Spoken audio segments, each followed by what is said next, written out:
सुप्रभात बच्चों, कैसे हैं आप सब। उम्मीद करती हूँ आप सब अच्छे होंगे। तो बच्चों, आज की कक्षा में हम पढ़ने वाले हैं गुरु नानक देव जीवनी। तो बच्चों, इस अध्याय में हम किसकी जीवनी पढ़ने वाले हैं? गुरु नानक देव जी की जीवनी पढ़ने वाले हैं।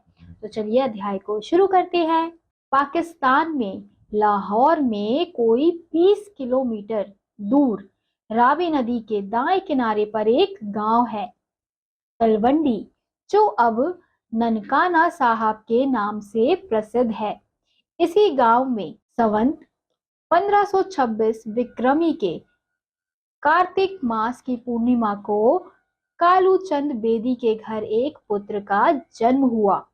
प्रायः बालक पैदा होने के बाद रोता है, पर यह बालक तो पैदा होते ही हंस पड़ा। लोगों के आश्चर्य का ठिकाना ना रहा। तो बच्चों, पाकिस्तान में लाहौर में कोई 20 किलोमीटर दूर रावी नदी के दाएं किनारे पर एक छोटा सा गांव है, जिसका नाम क्या है? तलवंडी, जो अब किसके नाम से जाना जाता है? ननकाना साहब के नाम से प्रसिद्ध है। तो इसी गांव में 1526 विक्रमी के कार्तिक मास की पूर्णिमा को कालूचंद बेदी के घर में एक बालक का जन्म हुआ। अब बालक जो है, यानी कि जो बच्चे हैं, जब पैदा होते हैं, जन्म लेते हैं, तो वो पैदा होते ही रोते हैं। लेकिन ये जो बालक था, वो पैदा होने के बाद ही क्या कर रहा था? हंस रहा था। तो उसकी हंसी देखकर, मुस्कान देखकर लोग क्या हो गए थे? आश्चर्यचकित हो गए थे, हैरान हो गए थे कि ये इतना छोटा बालक पैदा होते ही हंस रहा है। फिर जब ज्योतिषी ने नक्षत्र गणना की, तो उसकी भविष्यवाणी क्या निकली कि ये जो बालक है वो बड़े होके क्या बनेगा? प्रतापी होगा, यानी कि महान बालक, महान व्यक्ति बनेगा। ज्योतिषों ने नक्षत्र गणना करके भविष्यवाणी की कि यह बालक बड़ा प्रतापी होगा, यह संसार में ज्ञान का प्रकाश फैलाएगा। पिता कालूचंद बेदी और माता तृप्ता देवी ऐसा पुत्र रत्न पाकर धन्य हो उठे। अपनी बड़ी बेटी नानकी के नाम पर उन्होंने बालक का नाम नानक रखा। तो बच्चों, ज्योतिषियों ने जब उनके नक्षत्र की गणना की, नक्षत्र देखे, तो उनकी भविष्यवाणी करते हुए क्या बोले वो कि ये जो बालक है वो बड़े होकर क्या बनेगा? प्रतापी होगा, यानी कि महान व्यक्ति बनेगा। ये संसार में क्या फैलाएगा? ज्ञान का प्रकाश, ज्ञान की रोशनी फैलाएगा। अब कालूचंद और माता तृप्ता देवी ऐसा पुत्र पाकर बहुत ही ज्यादा धन्य हो गए थे, बहुत ही ज्यादा खुश थे। तो उन्होंने अपनी बड़ी बेटी नानकी के नाम पर अपने छोटे बेटे पुत्र का नाम क्या रखा? नानक रखा। ज्योतिषों की भविष्यवाणी 100% सत्य सिद्ध हुई। बड़े होकर इस बालक ने सचमुच ही ज्ञान का प्रकाश फैलाया। अब ज्योतिष ने जो भविष्यवाणी की थी उस बालक के लिए, तो वो 100% सच होने लगी थी। बड़े होकर इस बालक ने क्या किया था? सचमुच ज्ञान का प्रकाश फैलाना शुरू कर दिया था। नानक बचपन से शांत और गंभीर स्वभाव के थे। उनमें अन्य बालक की सी चंचलता ना थी। बालकों के साथ खेलने में उनका मन ही नहीं लगता था। बालक खेलते रहते और वह एकांत में गुमसुम बैठे कुछ सोचते रहते। खिलौने के लिए हट करना तो दूर, वे उसकी ओर देखते तक ना थे। हाँ, भक्ति के भाव भरे भजन वे बड़े तन्मय होकर सुनकर तन्मय होकर सुनते। यह देखकर माता पिता को बड़ी चिंता हुई। अब नानक बचपन से कैसे थे? शांत और गंभीर स्वभाव के थे। अब जैसे बाकी के बच्चे कैसे होते हैं? बहुत ज्यादा चंचल होते हैं, शैतानियां करते हैं, पर नानक जी ऐसे नहीं थे। बल्कि वो बच्चों के साथ, दूसरे बालकों के साथ खेलना भी पसंद नहीं करते थे। अब बाकी के बच्चे क्या करते थे? खेलते कूदते थे। और जो नानक जी है वो गुमसुम एकांत में अकेले में बैठकर कुछ ना कुछ सोचते रहते थे। और खिलौने के लिए जिद तो वो दूर की बात, वो उसको देखते तक नहीं थे। यानी कि उन्हें खिलौने लेना भी पसंद नहीं था और ना ही उनसे खेलना पसंद था। उनका मन कहाँ लगा रहता था? भक्ति में, भाव में, भजन सुनने में। वो ये सब चीजें बहुत ही अच्छे से करते थे, बहुत अच्छे से सुनते थे। और ये देखकर उनके माता पिता जो थे वो थोड़े से परेशान हो रहे थे कि ये बाकी बच्चों जैसा क्यों नहीं खेलता है, क्यों ये चंचल नहीं है। तो ये देखकर वो थोड़ा सा घबरा रहे थे। उस समय की परंपरा के अनुसार नानक को काजी के पास पढ़ने बैठा दिया गया। उनकी पढ़ाई लिखाई के बारे में अनेक किंवदंतियां प्रसिद्ध हैं। काजी ने पहले दिन अलिफ अल्लाह से अक्षरारंभ कराया। बालक नानक ने बड़े चाव से तख्ती पर अलिफ अल्लाह लिखकर दिया। दूसरे दिन काजी ने उसकी तख्ती पर बेबकरी दिया तो नानक ने सारी तख्ती अलिफ अल्लाह से भर दी। काजी ने नाराज होकर पूछा, यह क्या किया? बेबकरी क्यों नहीं लिखा? बालक नानक ने नम्रता पूर्वक कहा, काजी जी, अलिफ अल्लाह के बाद बाकी क्या रह जाता है? नानक का जवाब सुनकर काजी दंग रह गए। इसी प्रकार तब पंडित जी ने संस्कृत पढ़ने के लिए उनकी तख्ती पर ओंकार लिखा तो नानक ने उनसे ओंकार शब्द का अर्थ पूछा। पंडित जी उत्तर सोच ही रहे थे कि नानक ने ओंकार शब्द की ऐसी व्याख्या की कि उन्होंने दांतों तले उंगली दबा ली। तो बच्चों, उस समय की परंपरा क्या थी कि उस समय की परंपरा के अनुसार नानक जी को काजी के पास पढ़ने के लिए बैठा दिया गया था। तो उनकी पढ़ाई लिखाई के बारे में अनेक किंवदंतियां बहुत ज्यादा प्रसिद्ध है। अब काजी ने पहले दिन उन्हें क्या लिख के दिया? अलिफ अल्लाह लिख के दिया, तो उसी को लिखना था। तो उन्होंने बड़े चाव से तख्ती पर अलिफ अल्लाह लिखा। लेकिन जब दूसरे दिन काजी ने उन्हें बेबकरी लिखने को दिया तो उन्होंने क्या लिखा? तब भी अलिफ अल्लाह लिखा। तो ये देखकर काजी बहुत ही गुस्सा हो गए। उन्होंने कहा कि जो मैंने तुम्हें लिखने के लिए दिया है तुम वो क्यों नहीं लिख रहे हो? तो नानक जी ने क्या उत्तर दिया कि काजी साहब, अब अलिफ अल्लाह के बाद बाकी लिखने को क्या रह जाता है? उसके बाद तो कुछ हो ही नहीं सकता। फिर उसके बाद उन्हें कहाँ पे भेजा गया? पंडित जी के पास भी भेजा गया, जो संस्कृत में क्या लिखते थे। उन्होंने उनको ओंकार लिख के दिया। तो ओंकार का अर्थ उन्होंने पूछा पंडित जी से कि ओंकार शब्द का अर्थ क्या होता है। तो पंडित जी उत्तर सोच ही रहे थे, तभी जो नानक साहब है वो ओंकार शब्द का ऐसा अर्थ, ऐसी व्याख्या करते हैं, वो सुनकर पंडित जी क्या कर लेते हैं? दांतों तले अपनी उंगली दबा लेते हैं, यानी कि बहुत ज्यादा हैरान हो जाते हैं कि इतने छोटे से बालक को इतनी ज्यादा जानकारी है। ऐसे ज्ञान बालक को भला कौन पढ़ा सकता था? नानक जन्म ऐसे ज्ञानी बालक को भला कौन पढ़ा सकता था? नानक जन्म ज्ञानी थे, वे सहज ज्ञानी थे। इसी प्रकार जब परंपरा के अनुसार 11 वर्ष की अवस्था में नानक का यज्ञोपवीत संस्कार हुआ, तब उन्होंने पंडित जी से कहा, महाराज, मुझे सूत का कच्चा यज्ञोपवीत नहीं चाहिए, मुझे तो ऐसा यज्ञोपवीत चाहिए जिससे सत्य, दया और संतोष के धागे और संयम की गांठ हो। पंडित जी उनकी बात सुनकर आश्चर्यचकित रह गए। फिर नानक जी के यहाँ पे एक परंपरा हुआ करती थी। उस समय एक परंपरा हुआ करती थी कि परंपरा के अनुसार उन्हें 11 वर्ष की अवस्था में नानक का यज्ञोपवीत संस्कार हुआ, यानी कि उन्हें क्या पहनाया जाने लगा?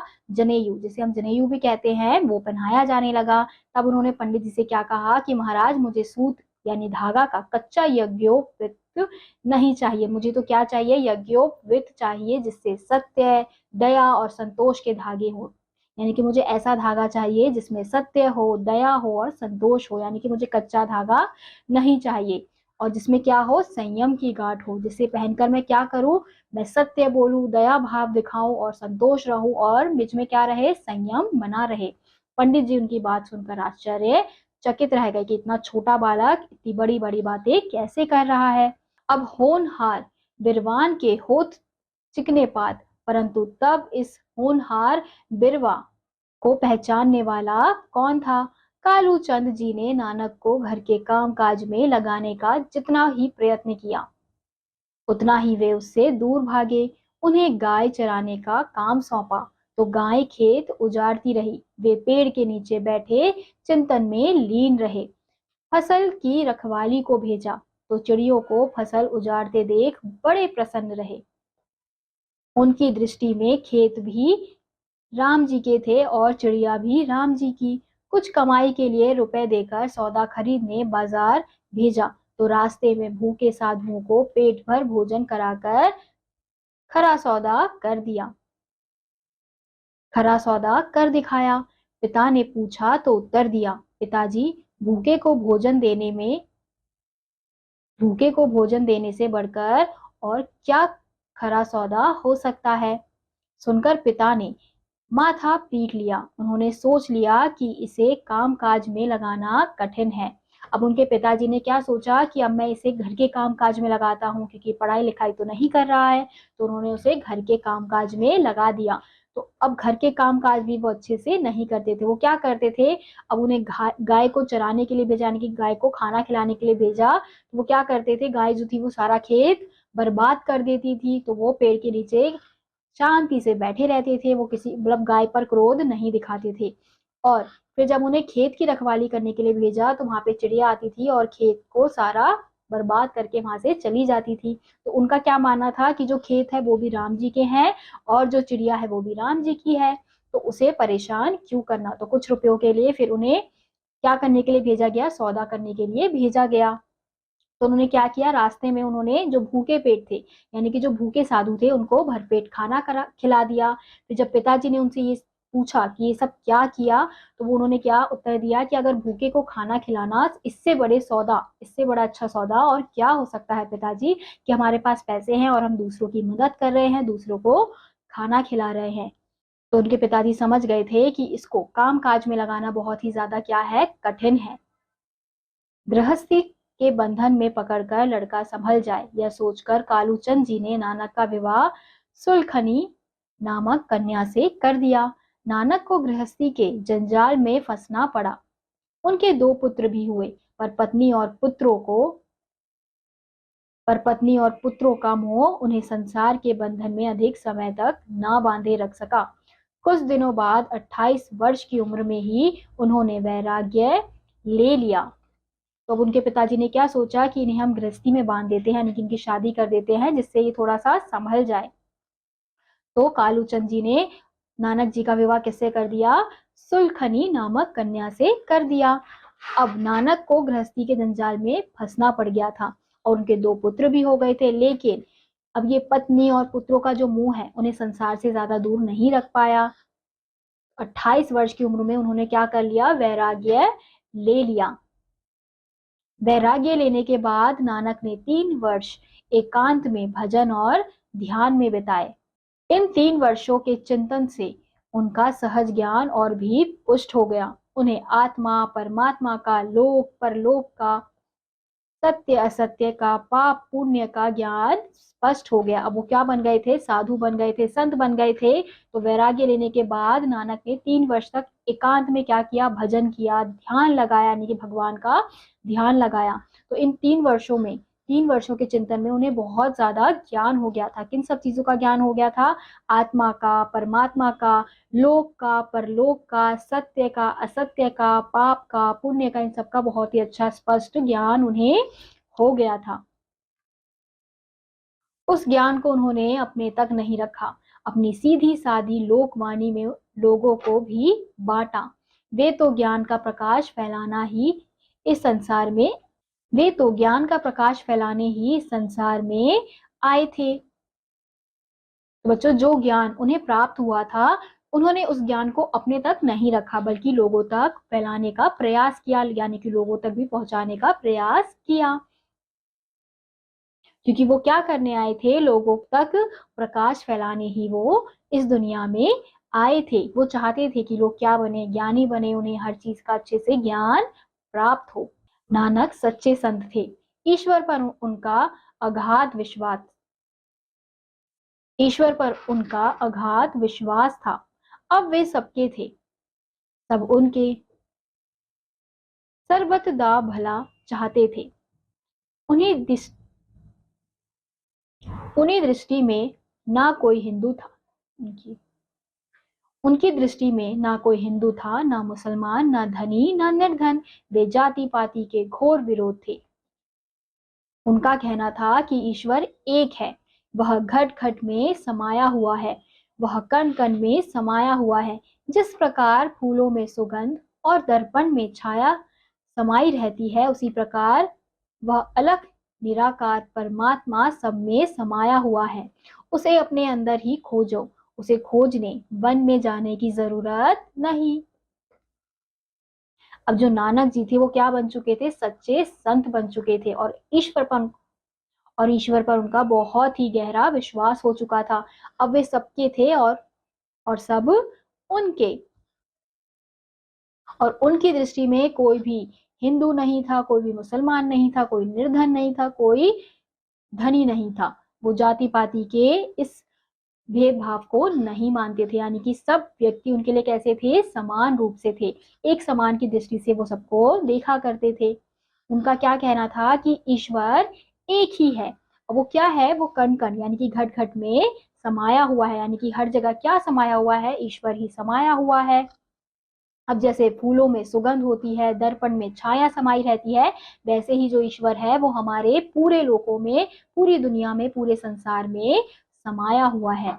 और उसे हमें खोजने के लिए अपने अंदर झांकना चाहिए, अपने अंदर हमें भगवान को खोजना चाहिए, ना कि जंगलों में जाकर भगवान को खोजने की जरूरत है। नानक ने 3 बार सारे भारत का भ्रमण किया और लोगों को सत्य का स्वरूप समझाया। दक्षिण भारत की यात्रा में वे श्रीलंका तक भी गए। उनके साथ उनके 2 शिष्य भाई बाला और भाई मर्दाना रहते थे। वे अपने गुरु के बनाए पदों को गा गा कर लोगों को सुनाते थे।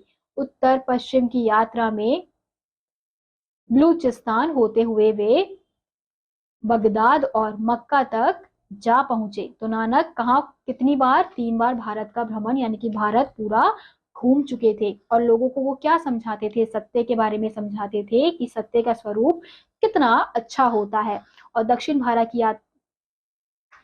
भारत की यात्रा में वे श्रीलंका तक भी पहुंचे थे। और उनके साथ 2 शिष्य भी थे, एक था बाला और दूसरा था मर्दाना। वे अपने गुरु के बनाए हुए पदों को गा गा कर लोगों को सुनाते थे। नानक के उपदेशों से प्रभावित होकर लाखों लोग उनके शिष्य हो गए। कालांतर में ये सिख कहलाए। सिख शब्द शिष्य शब्द का बिगड़ा हुआ सिख शब्द शिष्य का बिगड़ा रूप है। जो लोग मूर्ति पूजा और धर्म के नाम पर किए जाने वाले व्यर्थ के आडंबरों में फंस गए थे, उन्हें सच्चे मार्ग के दर्शन हुए। जो लोग छोटी जाति में जन्म लेने के कारण नीची निगाह से देखे जाते थे, उन्हें गुरु नानक के उपदेशों से बड़ी शांति मिली। तो बच्चों, नानक जी के उपदेशों से काफी लोग, लाखों लोग बहुत ज्यादा प्रभावित हो गए थे और वो प्रभावित होकर गुरु जी के शिष्य बन चुके थे। अब कालांतर में उन लोगों को क्या कहा जाता है, सिख कहा जाता है, यानी कि आज के समय में वो क्या है, वो सिख कहलाते हैं। अब सिख जो शब्द है वो किससे बना है, शिष्य का बिगड़ा हुआ शब्द है, यानी कि ये जो सिख शब्द है वो शिष्य शब्द से ही बनकर आया है। अब जो लोग मूर्ति पूजा और धर्म के नाम पर किए जाने वाले व्यर्थ आडंबरों में फंस गए थे, तो वो सच्चे मार्ग के दर्शन हुए, यानी कि उन्हें सच्चे मार्ग के दर्शन किसने कराए, गुरु नानक जी ने कराए। अब जो लोग छोटी जाति में जन्म लेते थे, जिसके कारण लोग उन्हें नीची निगाह से देखते थे, तो गुरु नानक के उपदेशों से उन्हें बहुत ज्यादा क्या मिलती थी, शांति मिलती थी। गुरु नानक परिश्रम के साथ सादा जीवन बिताने पर जोर देते थे। लूट की कमाई उन्हें पसंद नहीं थी। उन्होंने एक धनी व्यक्ति के भोजन निमंत्रण को ठुकरा कर अपने परिश्रम की कमाई खाने वाले निर्धन व्यक्ति का रूखा सूखा भोजन ग्रहण किया। तो गुरु नानक जी क्या मानते थे कि हमें सादा जीवन जीना चाहिए और परिश्रम करते रहना चाहिए। तो इसलिए उन्होंने एक बार क्या किया था, धनी व्यक्ति का भोजन निमंत्रण ठुकरा कर वो किसके यहाँ पे खाना खाने गए थे, जो एक परिश्रम व्यक्ति था, यानी कि जो मेहनती व्यक्ति था, जो अपने मेहनत से कमाकर उन्हें भोजन करा रहा था। उसका रूखा सूखा जो भी उसने खिलाया, गुरु नानक जी ने उसका भोजन बड़े ही प्यार से खाया। उनका कहना था कि परिश्रम ही भजन है, परिश्रम ही ईश्वर पूजा है। वे जो कहते थे वैसा ही करते भी थे। उनकी कथनी और करनी में अंतर नहीं था। तो वो क्या कहते थे कि परिश्रम ही क्या है बच्चों, ईश्वर की पूजा है। यानी कि अगर आप मेहनत कर रहे हो, मेहनत से कोई काम कर रहे हो, लगन से काम कर रहे हो, तो एक प्रकार की वो क्या है, भगवान की पूजा ही है। और जैसा वो कहते थे वो वैसा ही करते थे। विक्रम संवत 1596 में लगभग 70 वर्ष की आयु में नानक का शरीर पूरा हो गया। आज वे जीवित नहीं है, पर उनकी पवित्र वाणी आज भी जीवित है।